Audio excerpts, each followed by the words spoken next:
കൊച്ചി ചേന്ദമംഗലത്ത് കെട്ടിട സമുച്ചയത്തിലേക്ക് mobile piling വാഹനം നിയന്ത്രണം വിട്ട് ഇടിച്ചു കയറി ഒരാൾ മരിച്ചു എന്ന വാർത്ത വരുന്നു. കുറുപ്പന്തറ സ്വദേശി സോമനാണ് മരിച്ചത്.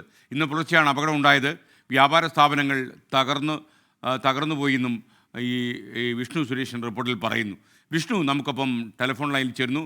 വിഷ്ണു, ഗുഡ് മോർണിംഗ്, പറയൂ. SKN അതിദാരുണമായ സംഭവമാണ് ചേന്ദമംഗലത്ത് സംഭവിച്ചത്. ഇന്ന് രാവിലെ ആണ് ഈ നിയന്ത്രണം വിട്ട് പൈലിംഗ് വാഹനം ഇടിച്ചു കയറിയത്. തുടർന്ന് ഈ കെട്ടിടത്തിന് സമീപം നിന്നിരുന്ന സോമന്റെ ശരീരത്തിലേക്ക് വാഹനം ഇടിച്ചു കയറിയായിരുന്നു. തൽക്ഷണം തന്നെ അദ്ദേഹം മരിക്കുകയും ചെയ്തു. ഒപ്പം തന്നെ ഈ വാഹനം മറ്റ് കെട്ടിടങ്ങളും ഇടിച്ച് തകർത്തിട്ടുണ്ട്.